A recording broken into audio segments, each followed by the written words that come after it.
I've been unemployed for 3 months now, and this is why my hair is bushy, why I look very unkept, why I've not brushed my teeth throughout the course of the day. No, that's not why. It's because you chose not to brush your teeth. It's not your former boss who fired you that is the reason why you are looking very unkept. No, it's not. He's not. She's not. They're not the person at fault. It's you.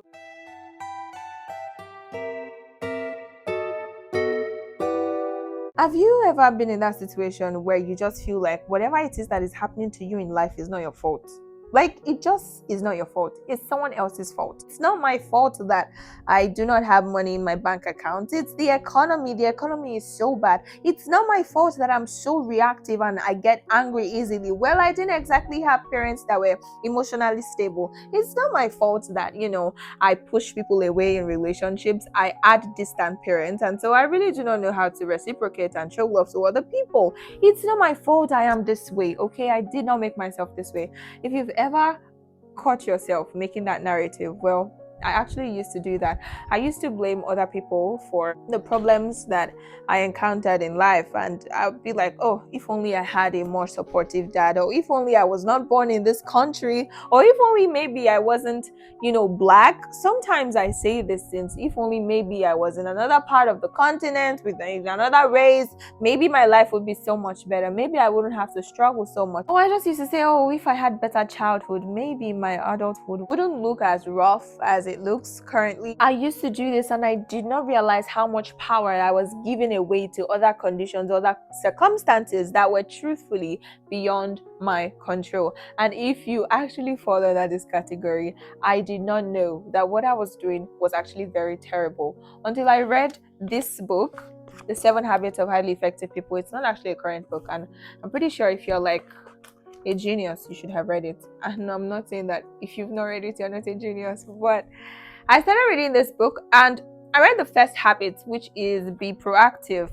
And I thought proactivity was just really taking responsibility, like doing what you're supposed to do without waiting to be told what you are supposed to do, right? It's like taking initiative, you doing what is required of you without them having to spell it out for you. Like, you already know what is required, just do the job, right? That's what I thought proactivity was until I read this book. And I realized that proactivity is so much more than that. The author, who is Stephen R. Covey, explained that proactivity is just beyond taking initiative. It is actually taking responsibility for your life. And I do know that all those times that I blamed other people and I blamed other conditions and I just kept on blaming and blaming, I was playing the blame game concerning my life.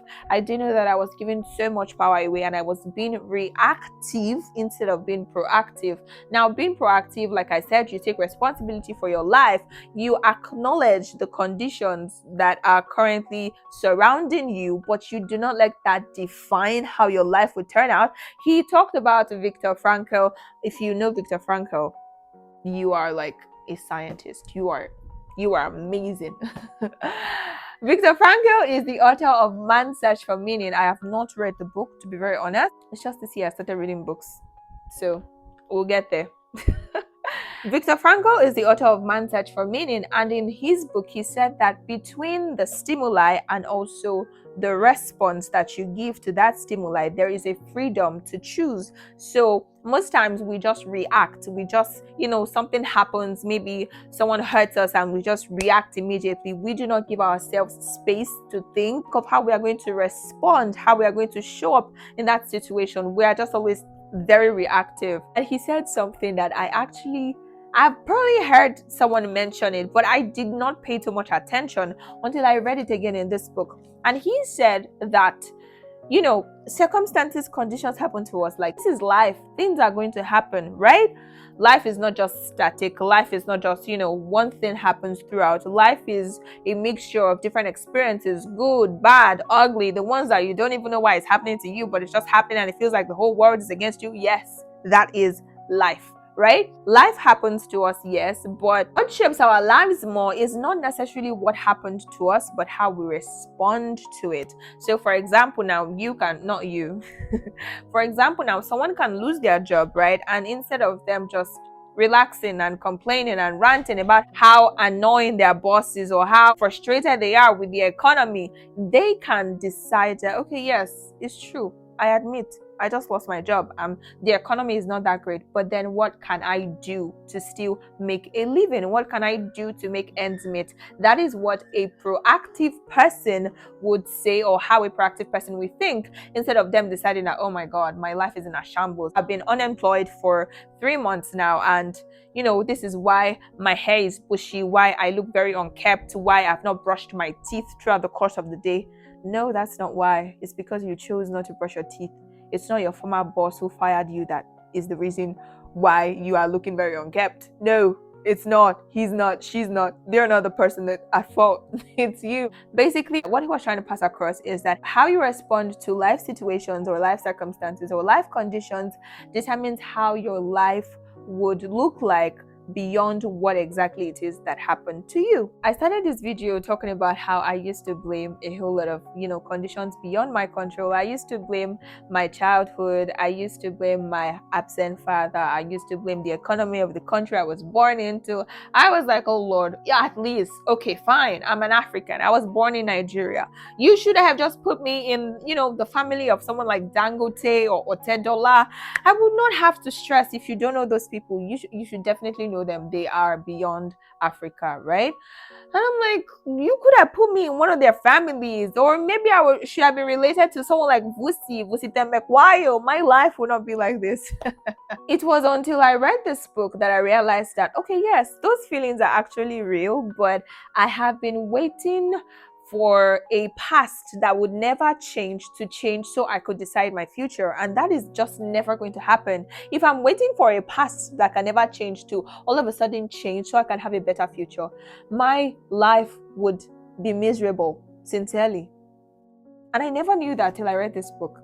You should get this book if you've not read it before. If you have read it, read it again.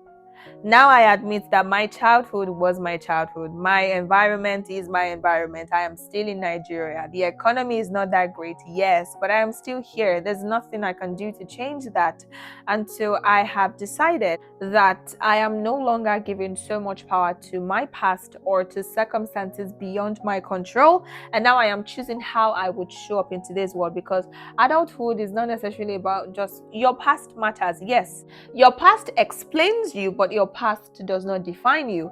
And for a long time, I have actually been defining my life, my future by the past I had. But it's not going to work that way. That's just a wasted life, to be very honest. Adulthood means I now decide who I become despite those realities that exist, despite the childhood I had, despite the fact that I was born in Nigeria in a middle-class family with an absent dad. Despite all of these realities, I now get to choose the adult I show up as today. Another thing he talked about, I just want to briefly share what I've learned, because I'm like, okay, this is amazing. I am not the only one that is going to benefit from everything that I've learned in this book. I still have like 200 pages to go. Send prayers. Another thing he actually talked about that I want to share is he talked about the circle of concern and the circle of influence. Now, let me read it to you so I do not make a mistake. The circle of influence basically are the things within your control, right? And that includes your attitude. I mentioned this, this is how I read. I don't know if you can see it, but yeah, I make jottings like that. So he talked about in the circle of influence, and I listed them out, things that you do have control over, right? And he talked about your attitude, your habits, your efforts, your boundaries, your response to life situations. While in your circle of concern, they are the things that you have no control over. These things can actually fuel feelings of victimization. You now feeling like you are a victim of your own life. You are a victim of life, the circumstances around you. You are not a victim, okay? And in the circle of concern, you have things like your past, the economy of the country you're living in, other people's behavior. You do not have control over those things. I talked about reactive people and proactive people. Reactive people basically are people that focus much more on their circle of concern, which is things they have no control over, than on their circle of influence, which is things that they do have control over. And so reactive people say stuff like, oh, if only, I wish I had. And that's just how things are. Nothing works in this country. People are just people, very disappointed, very annoying, very this, very that. Reactive people complain more about the circumstance surrounding them, while proactive people acknowledge that, okay, this person just annoyed me, but how am I going to respond? I can choose how I respond. Okay, yes, the economy is bad, but what do I do? What decisions do I have to make in my business to make sure that I still make profit in spite of the economic challenges currently going on in my locale, in my geographical location, in my industry, or in my community? I sincerely did not want to bring the matter of heartbreak into this because I know how sensitive heartbreak can be, matters of heartbreak, relationship breakups, and all of that. But reactive people can choose to live a miserable life after they leave a bad relationship. Proactive people can say, okay, yes, I do acknowledge I made mistakes in this relationship. This person also made mistakes in this relationship. I contributed to the breakup of the relationship.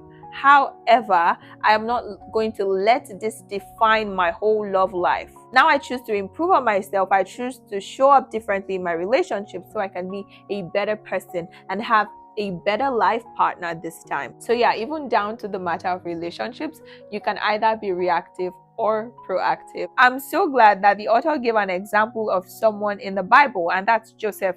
If you do not know the story of Joseph, so basically Joseph was like the favorite child of his parents, and then his siblings sold him out as a slave, and the country that he was a slave in, he served faithfully. That the person that he served made him the head of the house, so he was like the head of the servants of the house. However, the wife of his boss implicated him. She lied against him and said that, oh, he tried to have sex with her, which he did not. Obviously, he was a person that loved God and feared God, and so he didn't do this.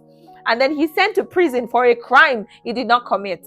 Joseph could have been like, I didn't, like, the reason why I'm here, I didn't even do it in the first place. I blame Potiphar's wife. I blame Egypt. I blame my brothers. I blame everybody. He could have been like that, but the Bible records that Joseph was still faithful in prison. I feel like Joseph is a perfect example of a proactive person. And to end the story, Joseph, because of how faithful he was in prison, he had the opportunity to stand before the Pharaoh, the king of Egypt, and he brought a solution to the problem that Pharaoh had, and he became the prime minister of the whole of Egypt.